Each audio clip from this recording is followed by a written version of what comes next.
স্বৈরাচার শেখ হাসিনার সরকার পতনের এক মাস আজ ছাত্র জনতার শহীদী মার্চ বিকেল ৩টায় সব শহীদ পরিবারকে অংশ নেওয়ার আহ্বান। নির্বাচন কমিশনের জরুরি সংবাদ সম্মেলন কিছুক্ষণ পর আসতে পারে সিএসি হাবিবুল আওয়াল সহ কমিশনারদের পদত্যাগের ঘোষণা। খুলেছে বেশিরভাগ পোশাক কারখানা, শিল্প এলাকায় যৌথ বাহিনীর বিশেষ নিরাপত্তা ব্যবস্থা, উস্কানিতে পা না দেওয়ার আহ্বান। ক্লাস পরীক্ষা বন্ধ থাকায় বাড়ছে সেশন জট, ক্যারিয়ার নিয়ে শঙ্কা, দ্রুত উপাচার্য নিয়োগ দিয়ে শিক্ষা কার্যক্রম সচলের তাগিদ। এবং ভুটানের বিপক্ষে ম্যাচ দিয়ে ৩ মাস পর আন্তর্জাতিক ফুটবলে ফিরছে বাংলাদেশ, র্যাঙ্কিং উন্নতিতে জয় চান কোচ অধিনায়ক।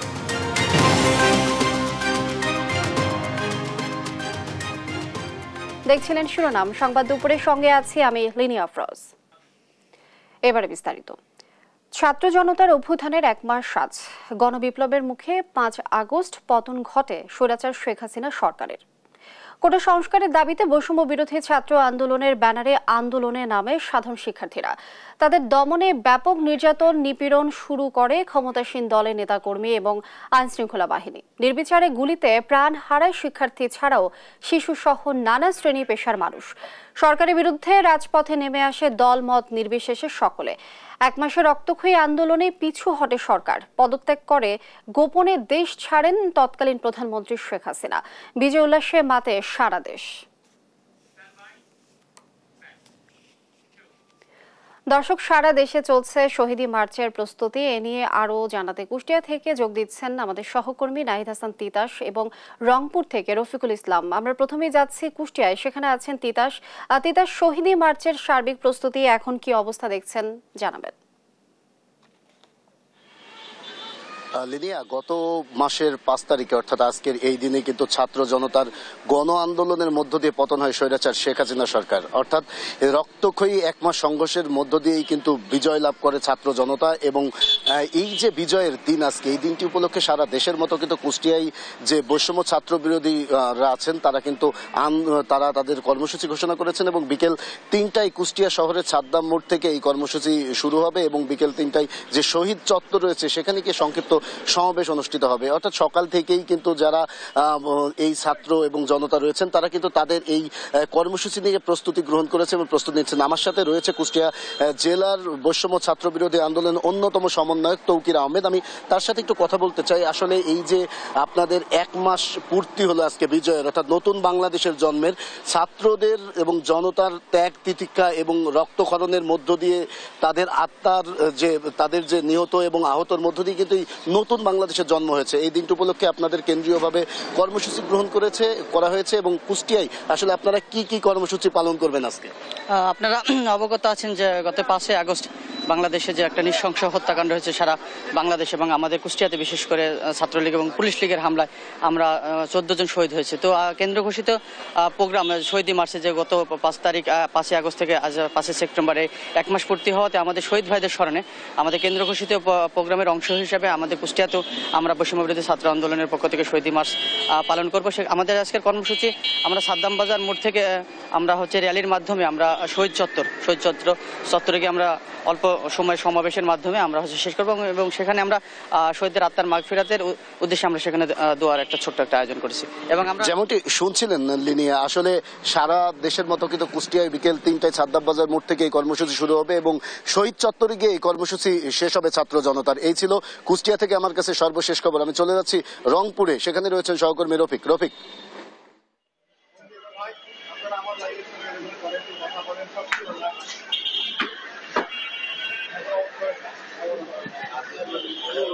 তিতাস, আপনি যেমনটি বলছিলেন, আপনি জানেন যে ছাত্র জনতার গণ অভ্যুত্থানের ঠিক আজ এক মাস পূর্ণ হয়েছে। ঠিক এক মাস আগেই এই দিনেই আওয়ামী লীগ সরকারের প্রধান শেখ হাসিনা তিনি পদত্যাগ করেছেন এবং দেশ থেকে পালিয়ে গেছেন। এই এক মাস পরে আজ বৈষম্য বিরোধী ছাত্র আন্দোলন তারা কিন্তু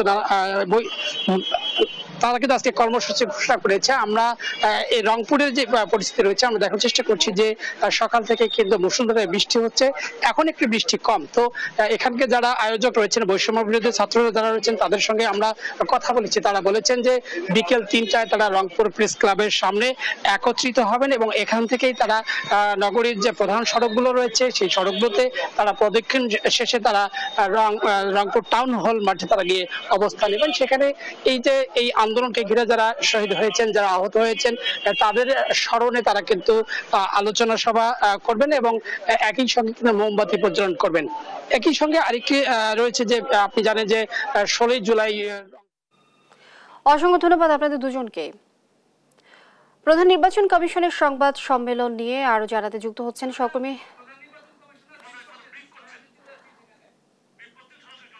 ব্রিফ করছেন প্রধান নির্বাচক। আমরা সরাসরি চলে যাচ্ছি সেখানে। আসনে নির্বাচন প্রার্থীদের মধ্যে ব্যক্তি কেন্দ্রিক প্রতিযোগিতার মাধ্যমে হয়েছে, দলের মধ্যে নয়। 299টি আসনে 1969 জন প্রার্থী প্রতিদ্বন্দ্বিতা করেছেন। নির্বাচন নিষ্পন্ন করা অতিশয় কঠিন একটি কর্মযজ্ঞ। নির্বাচন গ্রহণযোগ্য না হওয়ার সকল দোষ ও দায়-দায়িত্ব সকল সময় কেবল নির্বাচন কমিশনের উপর এককভাবে আরোপ করা হয়ে থাকে। একটি কমিশন না হয় অসৎ বা পক্ষপাতদুষ্ট হতে পারে, কিন্তু সকল সময় সকল কমিশনই অসৎ বা পক্ষপাতদুষ্ট হতে পারে না। কমিশন বিভিন্ন কারণে নির্ভেজাল গ্রহণযোগ্য নির্বাচন করতে অক্ষম বা অসমর্থ হতে পারে। বিদ্যমান ব্যবস্থা আমাদের বিশ্বাস কেবল কমিশনের পুনর্বিন্যাসের মাধ্যমে অবাধ, নিরপেক্ষ, কালো টাকা ও পেশি শক্তি বিবর্জিত এবং প্রশাসন ও পুলিশের প্রভাবমুক্ত নির্বাচন নিশ্চিত করা যাবে না।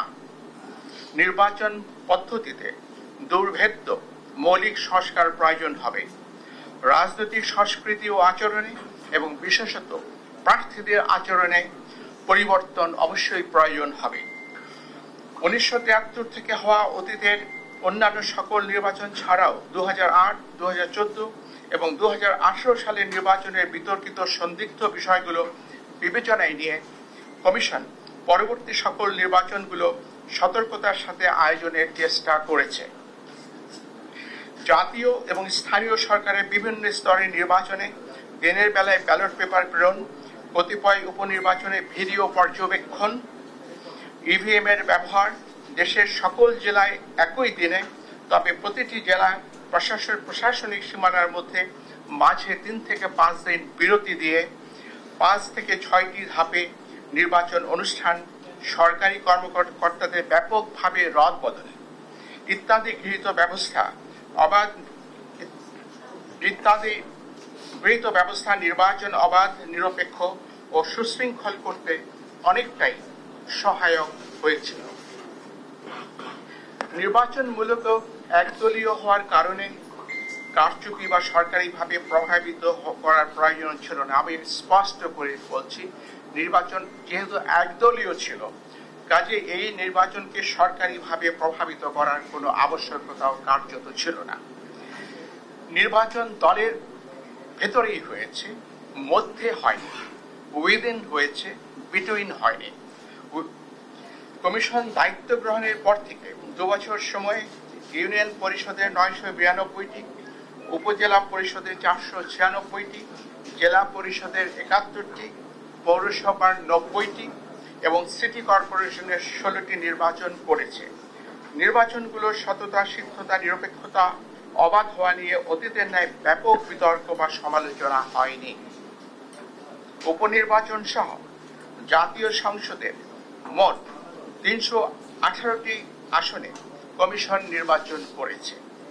দলীয়ভাবে ইনক্লুসিভ না হওয়ার কারণে নির্বাচন বিতর্কিত হয়েছে, এটি সঠিক এবং যৌক্তিক।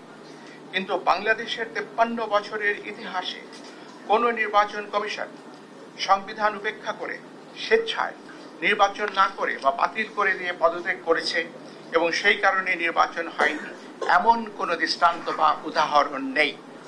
সরকার বারবার বলেছেন ব্যাপক সংস্কারের মাধ্যমে নির্বাচন ব্যবস্থাকে ঢেলে সাজাতে হবে। আমি আরেকবার উচ্চারণ করে বলছি, সরকার বারবার বলছেন ব্যাপক সংস্কারের মাধ্যমে নির্বাচন ব্যবস্থাকে ঢেলে সাজাতে হবে। নির্বাচন বারংবার ব্যর্থ হওয়ার প্রকৃত সত্য কারণ এই কথাটির মধ্যেই নিহিত। কমিশনের সদস্যরা সংবিধান মেনে দায়িত্ব পালন করে থাকেন। আমাদের কর্মকালে আমরা গণমাধ্যম, প্রশাসন, আইন শৃঙ্খলা রক্ষাকারী বাহিনী, সশস্ত্র বাহিনী সহ আবশ্যক সকলের আন্তরিক সহযোগিতা পেয়েছি। আমি আজ বিদায় লগ্নে কৃতজ্ঞ চিত্তে সেটি স্মরণ করছি। বর্তমান অতীত থেকে আহরিত অভিজ্ঞতা, জ্ঞান ও উপলব্ধি থেকে ভবিষ্যতে কিছু প্রস্তাবনা সরকারের সদয় বিবেচনার জন্য রেখে যাওয়া আমরা আমাদের কর্তব্য মনে করছি। জনগোষ্ঠীর সমরূপতা কারণে সংখ্যানুপাতিক প্রতিনিধিত্বমূলক নির্বাচনের জন্য বাংলাদেশ আদর্শ ক্ষেত্র হতে পারে।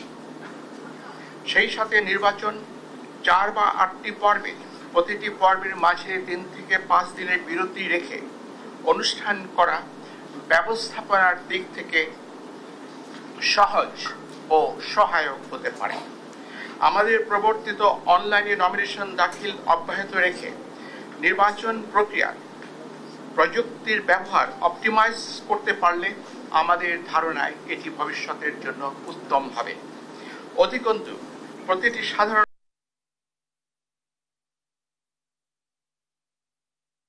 উদ্দেশ্য অর্জন আরো সুনিশ্চিত হতে পারে। পরিশেষে আপনাদের অবহিত করতে চাই, আমি সহ মাননীয় কমিশনারগণ দেশের পরিবর্তিত বিরাজিত অবস্থায় পদত্যাগ করতে মনস্থির করেছি। আমরা অদ্যই পদত্যাগ পত্র মহামান্য রাষ্ট্রপতির সমীপে উপস্থাপনের নিমিত্ত কমিশনের সচিব মহোদয়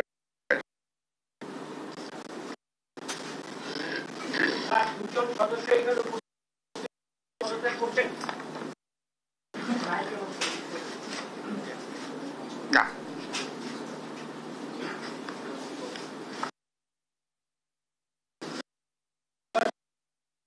আসে। Thank you.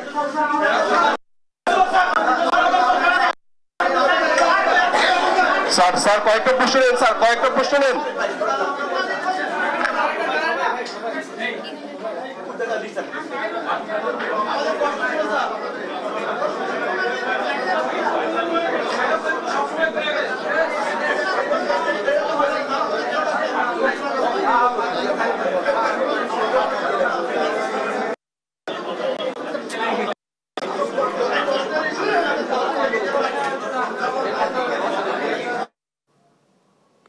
দর্শক, ব্রিফ করছিলেন প্রধান নির্বাচন কমিশনার। আমরা এতক্ষণ যুক্ত ছিলাম সেখানে। রাজনৈতিক দল হিসেবে প্রতিপক্ষকে ক্ষমা করলেও গণহত্যায় জড়িতদের শাস্তির দাবি করেছেন বাংলাদেশ জামায়াতে ইসলামীর আমির ডাক্তার শফিকুর রহমান। সকালে আল ফালাহ মিলনায়তনে মজলিসে শুরার উদ্বোধনী অনুষ্ঠানে এ কথা বলেন তিনি। শফিকুর রহমান বলেন, জামায়াতকে দমনের স্বৈরাচার সরকার বুলডোজার ব্যবহার করে ঘর বাড়ি ভেঙে দিতেও দ্বিধা করেনি। 15 বছরে সব ধরনের নির্যাতনের শিকার হয়েছে নেতাকর্মীরা। এই সময় তিনি আরো বলেন, যারা বিদেশে অর্থ পাচার করেছে তারা জাতির শত্রু। পাচার হওয়া অর্থ দেশে ফিরিয়ে আনা সহ তাদের বিচারও দাবি করেন তিনি। পরে ছাত্র জনতার আন্দোলনে নিহতদের মাগফিরাত কামনা এবং আহতদের জন্য দোয়া করা হয়।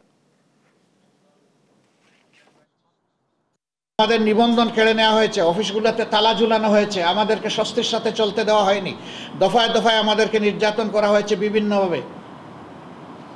শেষ পর্যন্ত আমাদেরকে শেষ মুহূর্তে দিশাহারা সরকার নিষিদ্ধ ঘোষণা করে তারপরে তাদের কলিজা ঠান্ডা করেছে। আমরা বলেছি যে আমরা প্রতিশোধ নেব না। প্রতিশোধ না নেওয়ার মানে হচ্ছে আমরা আইন হাতে তুলে নেব না, কিন্তু সুনির্দিষ্ট অপরাধ যিনি করেছেন তার বিরুদ্ধে মামলাও হবে এবং তাকে সে মামলায় শাস্তিও পেতে হবে। শ্রমিক বিক্ষোভে উৎপাদন বন্ধের পর আবারও খুলেছে দেশের বেশিরভাগ পোশাক কারখানা। নিরাপত্তা দিচ্ছে আইন শৃঙ্খলা বাহিনীর সদস্যরা। সকাল থেকেই কাজে ফিরেন শ্রমিকরা, আগের মতোই কাজে আসেন তারা। বুধবার নিরাপত্তা দাবি করে সব কারখানা খুলে দেওয়ার কথা জানান বিজিএমইএ সভাপতি খন্দকার রফিকুল ইসলাম। বিজিএমইএ গার্মেন্টস মালিক, সেনাবাহিনী, পুলিশ ও শিল্প পুলিশ ও বিভিন্ন গোয়েন্দা সংস্থার আলোচনায় এই সিদ্ধান্ত নেন মালিকরা। আলোচনার সভায় সিদ্ধান্ত হয়, কেউ বিশৃঙ্খলা করলে তাকে গ্রেফতার করবে যৌথ বাহিনী। শ্রমিক আন্দোলনে 167টি পোশাক কারখানা বন্ধ হয়ে যায়। দেশের উচ্চশিক্ষা প্রতিষ্ঠানগুলোতে দীর্ঘদিন ক্লাস পরীক্ষা বন্ধ থাকায় সেশন জটের আশঙ্কা দেখা দিয়েছে। কবে নাগাদ শুরু হবে তারও কোনো নিশ্চয়তা নেই, ফলে ঘনীভূত হচ্ছে সংকট। শিক্ষাবিদরা বলছেন, এভাবে বিশ্ববিদ্যালয় বন্ধ থাকলে শিক্ষার্থীদের ক্যারিয়ারের উপর নেতিবাচক প্রভাব পড়বে। তাই দ্রুত উপাচার্য নিয়োগ দিয়ে শিক্ষা কার্যক্রম শুরু করার কোনো বিকল্প নেই। মাজহুল ইসলামের বিশেষ রিপোর্ট। টানা ৬৫ দিন ধরে স্থবির দেশের পাবলিক বিশ্ববিদ্যালয়গুলো। নেই ক্লাস পরীক্ষা, যার প্রভাব পড়তে শুরু করেছে উচ্চ শিক্ষাঙ্গনে। ফলে করোনার পর আবারও সেশন জটের শঙ্কা বিশ্ববিদ্যালয়গুলোতে। ৫ আগস্ট সফল ছাত্র গণ অভ্যুত্থানের পর ধীরে ধীরে সব কার্যক্রম স্বাভাবিক হলেও এখনও স্থবির অবস্থা কাটেনি বিশ্ববিদ্যালয়গুলোতে। শিক্ষার্থীরা বলছেন, দীর্ঘদিন ক্লাস পরীক্ষা না হয় পড়াশোনা থেকে অনেক দূরে তারা, তাই দ্রুত ক্লাসে ফিরতে চান। অনেক ডিপার্টমেন্টে সেমিস্টার ফাইনাল পরীক্ষা আটকে আছে এবং অনেক ডিপার্টমেন্টে ফাইনাল হয়ে গেছে, কিন্তু তারা ক্লাস শুরু করতে পারতেছে না। তো এই কারণে আমাদের মধ্যে যে পড়াশোনার প্রতি যে আগে একটা ফ্লো ছিল, আগ্রহ ছিল, এটা একটু ভাটা পড়েছে। আশঙ্কা করছি যে আমাদের অলরেডি ভার্সিটিতে একটা ব্যাচ বিভিন্ন ডিপার্টমেন্টে বেশি আছে, আবার আরেকটা ব্যাচ কিছুদিনের মধ্যে ঢুকে যাবে, কাজে একটা বড় সেশন জটের আশঙ্কা করছি। শিক্ষাবিদরা বলছেন, দীর্ঘদিন ক্লাস পরীক্ষার বাইরে থাকায় নেতিবাচক প্রভাব পড়ছে শিক্ষার্থীদের উপর। শিক্ষা প্রতিষ্ঠানগুলোর খোলার সাথে শুধু সেশন জেমের সম্পর্ক না, সেশন জম প্রতিরোধের সম্পর্ক না। যে শিক্ষার্থী প্রথম বর্ষে ক্লাস শুরু করার জন্য অপেক্ষায় ছিল, তাদের কিন্তু 1 বছরের বেশি সময় তারা পাঠপঠনের সাথে সরাসরি যুক্ত নয়, এবং এইগুলো তাদের মনস্তত্ত্বের উপর এক ধরনের যেরকম প্রভাব ফেলছে, সামাজিকভাবেও কিন্তু আমরা কিছু সংকটের মুখোমুখি হচ্ছি। শিক্ষাবিদদের পরামর্শ, পড়াশোনা থেকে দূরে থাকা শিক্ষার্থীদের দ্রুতই পড়ার টেবিলে ফেরানো উচিত।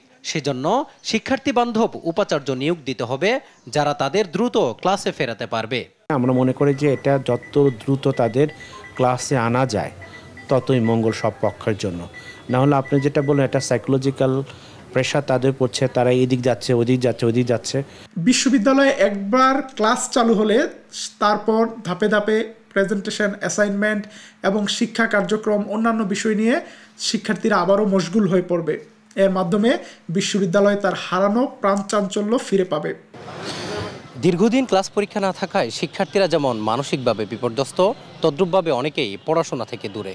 তাই তাদের দাবি, বিশ্ববিদ্যালয়গুলোতে দ্রুত ভিসি নিয়োগের মাধ্যমে শুরু করা হোক ক্লাস পরীক্ষা। মাজহারুল ইসলাম, দেশ টিভি, ঢাকা। বয়কটের মুখে পড়ে বিক্রি কমে গেছে একসময়ের জনপ্রিয় পানীয় কোকা-কোলা, পেপসি ও ফুড চেইন ব্র্যান্ডগুলো। ফিলিস্তিনের গাজায় দখলদার ইসরায়েলি বাহিনীর হামলা শুরুর পর থেকে দেশটির সঙ্গে সম্পর্কিত বিভিন্ন কোম্পানি বয়কটের মুখে পড়েছে।